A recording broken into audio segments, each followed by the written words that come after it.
Hey everybody, it's Laurie and Stacy, and we're back to talk to you today some more about the really big energies that we discussed last time and to give you some tools to navigate these times and help yourself stay grounded, because that's what we said last time, that grounding was really, really important. So how do you do that, right?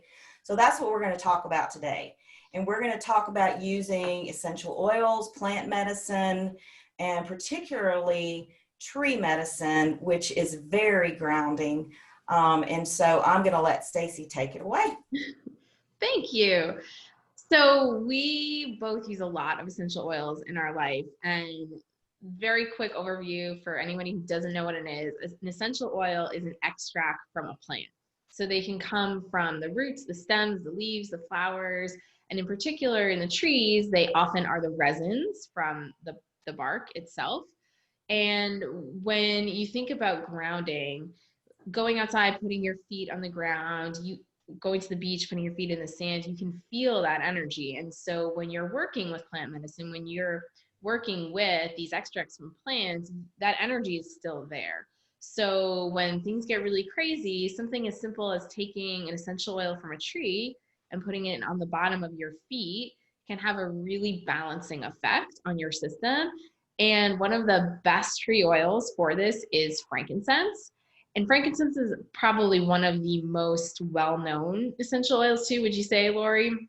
Yeah, I mean, isn't it one of the oldest known essential oils? Yeah, definitely. It was one of the ones you probably have heard the story, one of the gifts to Jesus. So, essential oils have been around and used for thousands and thousands of years. They're not new, but what's happening today is because they're becoming so popular, you're seeing them everywhere from like the dollar store to Costco to, the local grocery store. There's a wide variety in quality. And that's a problem because when you want to use something for therapeutic purposes, you want medicinal grade, but there's no regulation in the industry. So quality is really important. And Lori and I both exclusively use doTERRA oils. And I know, Lori, you were using another brand before doTERRA. Oh yeah. Yeah, funny story. So I was very fascinated with essential oils. Didn't know anything, any of the information that you just shared. I knew nothing. I knew none of that. So I was just buying, essential oils basically off the internet, Amazon. It wasn't even a particular brand. And I was using them in different things. Like I make soaps and, other like skincare stuff for myself, which of course, thinking about that would be very important to have, something of quality if you're putting it on your skin, especially I have sensitive skin. So I got some frankincense and myrrh and several other things. And I got this big ass bottle of frankincense, like this big with a dropper in it. And it was like $29.99. And so I know, I didn't know. So I was using it. I was putting it in things that I was making and, yada, yada. So then I got introduced to doTERRA and I thought, there are a lot of things about doTERRA that are important to me, and the quality is only one of them. And I know you're probably going to talk about the sourcing, but quality is very important. So I got some frankincense and from doTERRA because it is one of my favorite oils. I use it a lot, probably almost every single day or night before I go to bed. Wow. And yeah, I smelled the doTERRA frankincense, and I smelled the other one. There was not the same smell at all. It wasn't, it wasn't even close. So yeah, that sold me, and I had to, say goodbye to those oils and give them, another home somewhere or something. So I got rid of everything because I had quite a few oils. But that's funny. Frankincense was the first one I was like, I wonder if there's really a difference. There really is a difference. I wanted to find out for myself. And just in the smell, you can tell. Yeah, no, definitely. And I had a similar experience. I was buying them at my natural health store thinking, oh, it's on the shelf here. It says organic. It must be great. And eucalyptus was the one I was putting in my diffuser. And it's just night and day when you know the difference. But one of the reasons I love doTERRA is because of the sourcing. So not only is the quality there, so they are the only company in the world that provides full transparency into what's in the bottle. So they go through third-party tests. There's like 8 different tests they run. There's a code on the bottom of every bottle.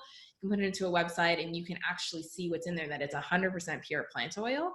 But on top of that, they actually go to the place in the world where every single essential oil grows the best. And they partner directly with the farmers. They don't buy farms or grow lavender off the side of a highway like some other companies do. Like they go to Bulgaria where lavender grows the best and the people there know the soil, the weather patterns and all that. But anyways, Frankincense actually is a really amazing sourcing story, and we'll leave the link underneath so you can check it out. But because frankincense is so popular in Africa, where the boswellia tree grows that frankincense is extracted from, there's a ton of corruption and greed and a lot of middlemen and brokers, ripping off these people that are working to extract the oil. And what doTERRA has done is they've gone in and they've actually gone into the local communities. They've supported families. They built schools so the kids can go to schools while the parents have to, go work and help produce the frankincense, and they pay them directly. They pay them fair wages. I mean, it's really incredible. So when you're getting this bottle, you know that you're getting the highest quality for yourself so you can benefit, but you're also supporting all these families around the world. So we could talk a lot about that, but I think, just coming back to grounding in the trees, is the role of the essential oil in the plant is to serve as the defense mechanism. So in the sense of a trees, oftentimes the oil is warding off threats, warding off invaders, keeping that tree healthy and doing its job. And so when we're using that on our bodies, there's a whole host of physical, mental, emotional, spiritual benefits that you can have with it. And frankincense in particular is really good for anti-inflammation, anti-aging.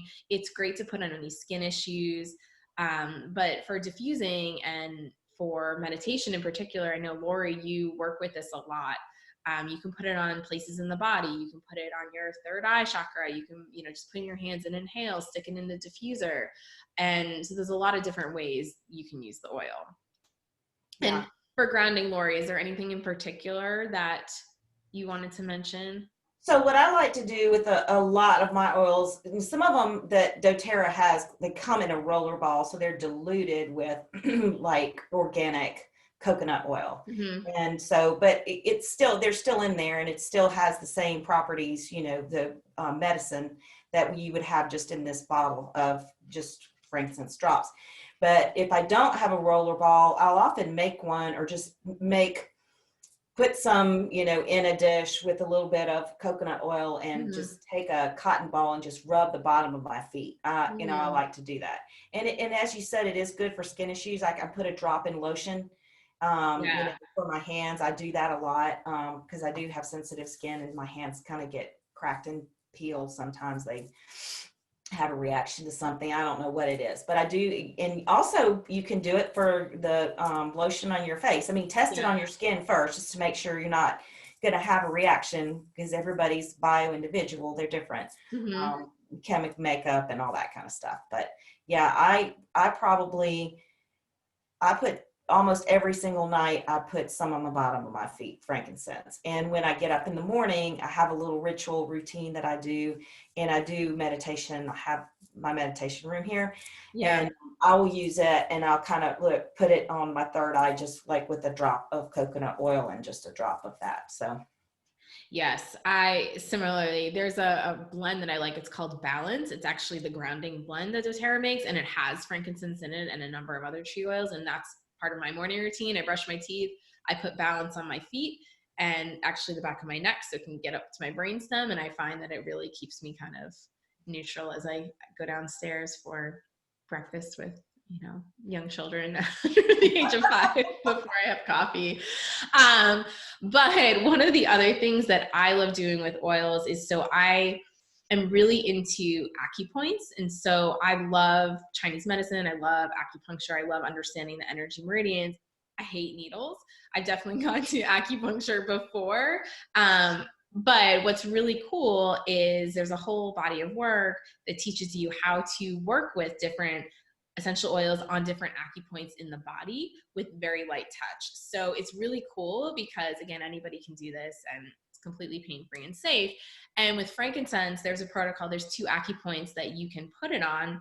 And what it does is it helps like rebalance your chakras in particular, that all the energy systems. Actually, that's worth another video to talk on. I know Lori has a lot to say on chakras, but it's a really good aligning practice, and it helps, in particularly when there's a lot of fear, like there's a lot of things swirling maybe happening lately in the world, and you kind of need to like digest it through your system. Doing this protocol actually helps you kind of make sense of all these experiences and what that means for you.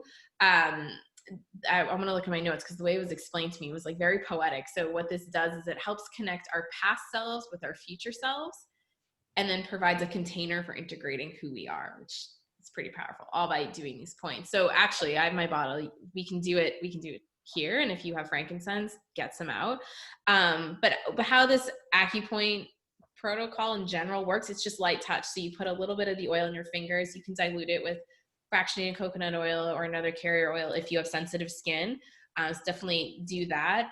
But all it is you just hold the acupoint very lightly, like, just you're touching. It's not acupressure, it's acupoint, and very lightly for 30 seconds up to 3 minutes, kind of how you feel, until you feel that shift in your body. So it's frankincense. We'll take a drop, and I like doing one finger and splitting it between the 2 because we'll do 2 different points. The first point is GV20, which is the top of your head. So it's the middle of your crown chakra.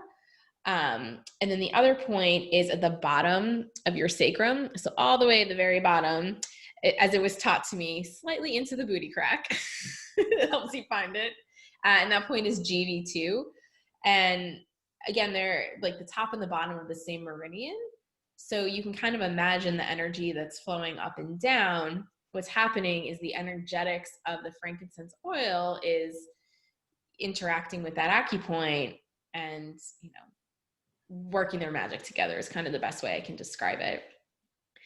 So you just kind of sit and hold and see if you notice any subtle shifts. So do you do any kind of breath work when you're doing this? I don't, but now that you mentioned it, I probably could. I don't know too much about breath work. It's on my list, so that also could be another thing we talk about. Well, what's calling to you right now? I know a little bit about breath work, and there's, you can't do it when your hands aren't. There's you can block off your nostrils and breathe in a certain pattern that way, which brings your 2 hemispheres together. You can do that in the morning, but I would say just an intentional deep breath in, hold it top and through the nose, and then breathe out through the mouth. That's what I would do, since you can't use your hands to do anything.